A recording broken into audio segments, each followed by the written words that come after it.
ಈ ಒಂದು ವಿಶೇಷ ಸಮಗ್ರ ಪರಿಷ್ಕರಣಾ ಮತದಾರರ ಪಟ್ಟಿಯನ್ನು ವಿಶೇಷ ಸಮಗ್ರ ಪರಿಷ್ಕರಣೆ ಮಾಡಲಿಕ್ಕೆ ಏನು ಕೇಂದ್ರದ ಚುನಾವಣಾ ಕಮಿಷನ್ ಮುಂದಾಗಿದೆ, ಇದರ ಹಿನ್ನೆಲೆಯನ್ನು ಸ್ವಲ್ಪ ಹೇಳಲಿಕ್ಕೆ ಇಚ್ಛೆ ಬೀಳ್ತೇನೆ.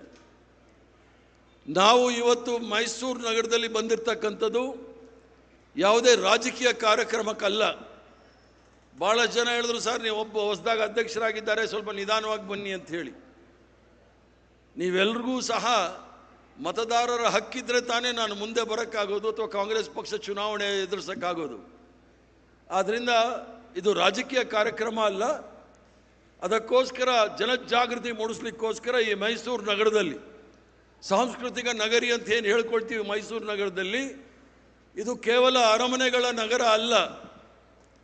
ಇತಿಹಾಸವನ್ನು ನೋಡಿದಾಗ ಇದೇ ಮೈಸೂರು ಸಾಮ್ರಾಜ್ಯದಲ್ಲಿ ನಾಲ್ವಡಿ ಕೃಷ್ಣರಾಜ ಒಡೆಯರ್ರವರು ವಿಶೇಷವಾಗಿ ಎಲ್ಲರನ್ನೂ ಸಹ ಒಳಗೊಂಡಂಥ ಪ್ರಜಾಪ್ರತಿನಿಧಿ ಇರಬೇಕು ಅಂಥೇಳಿ, ಆಡಳಿತದಲ್ಲಿ ಎಲ್ಲ ವರ್ಗದವ್ರಿಗೂ ಸಹ ಅವಕಾಶ ಇರಬೇಕು ಅಂಥೇಳಿ ನಮ್ಮ ಸಾಹು ಮಹಾರಾಜರವರು, ಕೊಲ್ಲಾಪುರದ ಮಹಾರಾಜರು ಸಾಹು ಮಹಾರಾಜರವರು ಆದ ನಂತರ ಮೈಸೂರು ಮಹಾರಾಜರು ಎಲ್ಲರಿಗೂ ಸಹ ಆಡಳಿತದಲ್ಲಿ ಅವಕಾಶ ಇರಬೇಕು ಅನ್ನೋ ಒಂದು ಮೂಲ ಮಂತ್ರದಿಂದ ಭದ್ರ ಬುನಾದಿ ಹಾಕಿರ್ತಕ್ಕಂಥದ್ದು ಮೈಸೂರು ಮಹಾರಾಜರು ಅಂತ ಹೇಳಿದ್ರೆ ತಪ್ಪಾಗಲಾರ್ದು.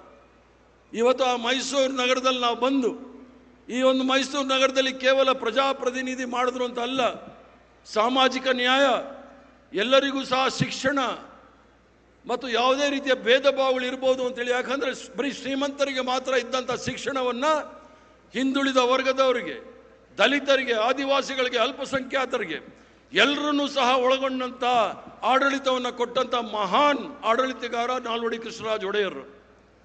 ಈ ಒಂದು ವೇದಿಕೆಯಲ್ಲಿ ನಾವು ಸೇರಿದಾಗ ನಾವು ಯೋಚನೆ ಮಾಡಬೇಕಾಗತ್ತೆ, ಭಾರತೀಯ ಜನತಾ ಪಾರ್ಟಿ ಮತ್ತು RSS ಇವೆರಡೂ ಸಹ ಸೇರಿ ರಾಷ್ಟ್ರವನ್ನು ಯಾವ ರೀತಿ ಮಾಡ್ತಾ ಇದ್ದಾರೆ ಅಂಥೇಳಿ ಸಂವಿಧಾನದಲ್ಲಿ.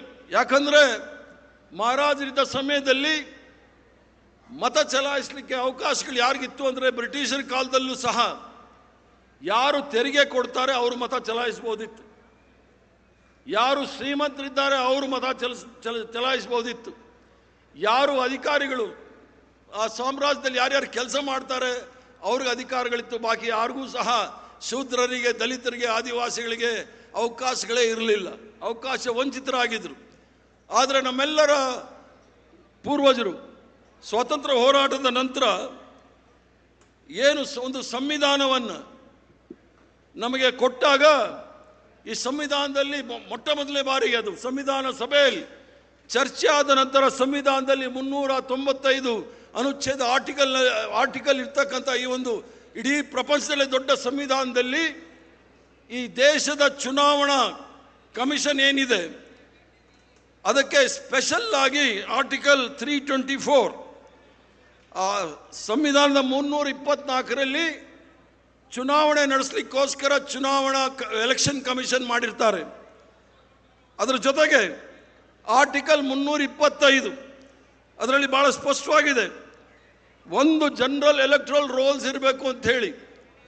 ಆ ಒಂದು ಎಲೆಕ್ಟ್ರಲ್ ರೋಲ್ಸಲ್ಲಿ ಅದರಲ್ಲಿ ಯಾವುದೇ ರೀತಿಯ ಭೇದ ಭಾವಗಳು ಇರಬಾರ್ದು ಅಂಥೇಳಿ ಅದರಲ್ಲಿ ಯೂನಿವರ್ಸಲ್ ಅಡಲ್ಟ್ ಫ್ರಾಂಚೈಸ್ ಅಂತ ಹೇಳ್ತಾರೆ, ವಯಸ್ಕರ ಮತದಾನ ಅಂಥೇಳಿ. ಅದ್ರ ಜೊತೆಗೆ ಆ ಒಂದು ಆರ್ಟಿಕಲಲ್ಲಿ ಯಾವುದೇ ರೀತಿಯ ಭೇದ ಭಾವಗಳು ಇರಬಾರ್ದು, ಭೇದ ಭಾವಗಳು ಜಾತಿ, ಭಾಷೆ, ಆ ವಿಚಾರದಲ್ಲಿ ಯಾವುದೇ ಭೇದ ಭಾವಗಳಿಲ್ಲದೆ ಚುನಾವಣೆ ನಡೆಸಬೇಕಾಗಿರ್ತಕ್ಕಂಥದ್ದು ಎಲ್ಲವೂ ಸಹ ನಮ್ಮ ಸಂವಿಧಾನದಲ್ಲಿ ನಮಗೆ ನಮ್ಮ ಪೂರ್ವಜರು ಕೊಟ್ಟಿದ್ದಾರೆ. ಈಗ ಚುನಾವಣಾ ಕಮಿಷನ್ ಏನು ಮಾಡ್ತಾ ಇದೆ ಅಂತ ಹೇಳಿದ್ರೆ, ಈ RSS ಪ್ರೇರಿತ, ಭಾರತೀಯ ಜನತಾ ಪಾರ್ಟಿ ಪ್ರೇರಿತ ಈ ಒಂದು ವಿಶೇಷ ಸಮಗ್ರ ಪರಿಷ್ಕರಣದಲ್ಲಿ ಮನೆ ಮನೆಗೆ ಬಂದು ಯಾರು ನೈಜ ಮತದಾರರಿದ್ದಾರೆ, ಅರ್ಹ ಮತದಾರರಿದ್ದಾರೆ, ಇದನ್ನು ಪಟ್ಟಿ ಮಾಡಲಿಕ್ಕೋಸ್ಕರ ಒಂದು ಪ್ರಕ್ರಿಯೆಯನ್ನು ಪ್ರಾರಂಭ ಮಾಡಿದ್ದಾರೆ. ನಾವ್ಯಾರೂ ಸಹ ಪರಿಷ್ಕರಣೆ ಮಾಡೋದರಲ್ಲಿ ನಾವು ವಿರೋಧಗಳಿಲ್ಲ, ಯಾರು ಈ ಲೋಕದಲ್ಲಿಲ್ಲ. ಪ್ರಪಂಚವನ್ನು ಬಿಟ್ಟು ಹೋಗಿದ್ದಾರೆ. ಅವ್ರ ಹೆಸರು ತೆಗಿರಿ, ನಮ್ದೇನು ಅಭ್ಯಂತರ ಇಲ್ಲ. ಯಾರು ಎರಡೆರಡು ಕಡೆ ಅವರ ಹೆಸರನ್ನು ನೋಂದಾಯಿಸಿದ್ದಾರೆ ಅವರ ಕೈ ಬಿಡಿ, ನಮ್ದೇನು ಅಭ್ಯಂತರ ಇಲ್ಲ. ಆದರೆ ನೀವು ಅರ್ಹ ಮತದಾರರನ್ನು ಜಾತಿಯ ಆಧಾರದ ಮೇಲೆ ಯಾವುದೇ ಕಾರಣಕ್ಕೂ ಸಹ ಅವರನ್ನು ನೀವು ಮತದಾರರ ಪಟ್ಟಿಯಿಂದ ಕೈ ಬಿಡಲಿಕ್ಕೆ ಆಗೋದಿಲ್ಲ. ಅದನ್ನು ಬಹಳ ಸ್ಪಷ್ಟವಾಗಿ ಕಾಂಗ್ರೆಸ್ ಪಕ್ಷ ಹೇಳಲಿಕ್ಕೆ ಇಚ್ಛೆ ಬೀಳುತ್ತೆ. ಯಾಕಂತ ಹೇಳಿದ್ರೆ ಈಗಾಗಲೇ ಚಂದ್ರಶೇಖರ್ ಅವರು ಮಾತಾಡುವಾಗ ಹೇಳಿದ್ರು, ಪಶ್ಚಿಮ ಬಂಗಾಳದಲ್ಲಿ, ಬಿಹಾರಲ್ಲಿ, ತಮಿಳುನಾಡಲ್ಲಿ ಮೊದಲು ಇವ್ರು ಮಾಡಿದ್ದೇನು ಅಂದರೆ ವೋಟ್ ಚೋರಿ ಅಂತೇಳಿ ನಮ್ಮೆಲ್ಲರ ಅಚ್ಚುಮೆಚ್ಚಿನ ನಾಯಕ ರಾಹುಲ್ ಗಾಂಧಿ ಅವರು ಹೇಳ್ತಾ ಇದ್ರು. ವೋಟ್ ಚೋರಿ ಮಾಡಿ ಚುನಾವಣೆ ಗೆಲ್ತಕ್ಕಂಥ ಪ್ರಕ್ರಿಯೆ ಮಾಡಿದ್ರು. ಅದು ಬೆಂಗಳೂರು ನಗರದಲ್ಲಿ ಇರ್ಬೋದು ಅಥವಾ ಗುಲ್ಬರ್ಗಾದಲ್ಲಿದ್ದಂಥ ಆಳಂದಲ್ಲಿ ಭಾಳ ನಮ್ಮ ಮುಂದೆ ಸಾಕ್ಷಿ ಇದೆ. ಮಹಾರಾಷ್ಟ್ರದಲ್ಲಿ ಇರ್ಬೋದು. ಪರಾಕಲಾ ಪ್ರಭಾಕರ್ ಅಂತೇಳಿ ಈಗಿನ ಏನು ಹಣಕಾಸು ಸಚಿವರಿದ್ದಾರೆ ನಿರ್ಮಲಾ ಸೀತಾರಾಮನ್ ಅವರವರ ಗಂಡ ಭಾಳ ಸ್ಪಷ್ಟವಾಗಿ ಹೇಳಿದ್ದಾರೆ, ಮಹಾರಾಷ್ಟ್ರದಲ್ಲಿ ವೋಟ್ ಚಲಾವಣೆ ಮಾಡುವಾಗ 17 ಸೆಕೆಂಡ್ಗೆ ಒಂದು ಓಟ್ ಹಾಕಿದ್ದಾರೆ ಅಂತ ಹೇಳಿ. 17 ಸೆಕೆಂಡ್ಗೆ ಒಂದು ಓಟ್ ಹಾಕಾಗುತ್ತಾ ಅಂತ ನೋಡಿ. 5 ಗಂಟೆಗೆ ಚುನಾವಣೆ ಮುಗಿದ ನಂತರ ಅದು 35 ಲಕ್ಷ ಓಟು 9 ಗಂಟೆ ಅಷ್ಟೊತ್ತಿಗೆ ಜಾಸ್ತಿ ತೋರಿಸಿದ್ದಾರೆ. ಅದಕ್ಕೆ ನಮ್ಮೆಲ್ಲರ ನಾಯಕ ರಾಹುಲ್ ಗಾಂಧಿ ಅವರು ಹೇಳಿದ್ದು ವೋಟ್ ಚೋರಿ ಅಂತ ಹೇಳಿ. ಮೊನ್ನೆ ಒಂದು 15-20 ದಿವಸ ಹಿಂದೆ ನಡೆದಂಥ ರಾಜ್ಯಸಭಾ ಚುನಾವಣೆಯಲ್ಲಿ ಮಧ್ಯಪ್ರದೇಶದಲ್ಲಿ ರಾಜ್ಯಸಭಾ ಚುನಾವಣೆಯ ಸೀಟನ್ನೇ ಚೋರಿ ಮಾಡಿದ್ದಾರೆ. ವೋಟ್ ಮತ ಕಳ್ತನ, ಈಗ ಸೀಟ್ ಕಳ್ತನ ಮಾಡ್ತಕ್ಕಂಥ ಮಟ್ಟಕ್ಕೆ ಹೋಗಿರ್ತಕ್ಕಂಥದ್ದು. ಇದು ಪ್ರಜಾಪ್ರಭುತ್ವಕ್ಕೆ ಆಘಾತಕಾರಿಯಾಗಿರ್ತಕ್ಕಂಥ ವಿಷಯ ಅನ್ನೋದನ್ನು ಹೇಳಲಿಕ್ಕೆ ಇಚ್ಛೆ ಬೀಳ್ತೇನೆ.